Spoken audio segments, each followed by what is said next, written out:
Hi, my name is Marissa. Today I wanted to present the topic of Tarahumara culture. The reason I chose this topic is because my parents are originally from Chihuahua, and it is an important part of Chihuahuense culture. Right here we have a painting of an indigenous Tarahumara. He is wearing his normal attire with some rubber sandals. This painting was painted by a painter named Oscar Soto. He's originally from Chihuahua, and he is known for his realism paintings.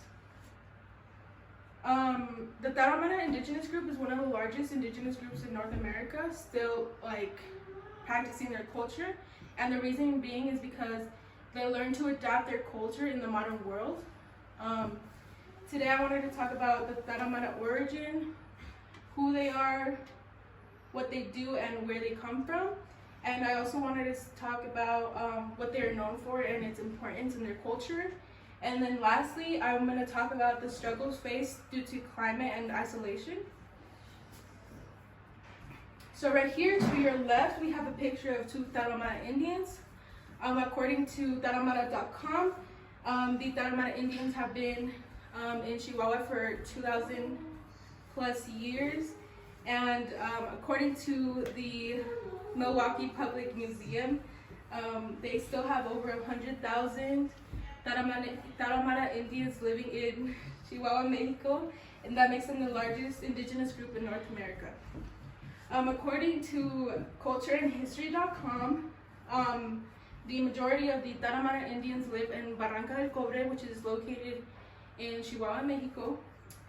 And according to Ron Matter from Planeta.com, they speak 5 dialects. The main one is the central dialect, but they have the western, northern, southeastern, and southwestern dialect. So moving on, I wanted to talk about the original word Ramuri, and Ramuri is the original word for Tarahumara, which means foot runner and those who run fast, according to Tarahumara.com. The amount of Tarahumara participation in marathons at Copper Mountain, which is Barranca del Cobre, have increased over the years to help their families financially. They are known as the ultra runners at these marathon events, and they are known for wearing their rubber sandals at these events as they want to keep their culture alive. So according to Tarahumara.com, the exploitation by organized crime groups have increased over the last decade. Here's a picture of a Tarahumara Indian woman being forced out of her Tarahumara territory, which would be Copper Mountain, due to the increase in organized crime groups.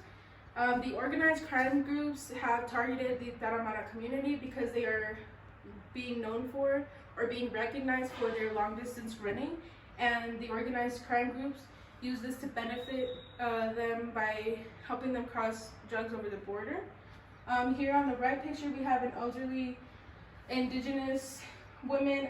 She is trying to use a molcajete, which would be kind of like something they use to grind food to make it more fine. And she's trying to reserve all this flour for the winter months, which is when there is up to 15 inches of snow. Here on this bottom picture, we have an example of the little shelters that the Tarahumara Indians use, especially during the winter months. They usually put their shelters near a lot of trees. That way, when the winter months come, it covers a lot of snow for them. And just a little comparison so that you guys get an idea of how much snow they get. It's kind of similar to the mountain weather in Colorado, which they may get up to 15 to 30 inches of snow. And they have many more blizzards than we do.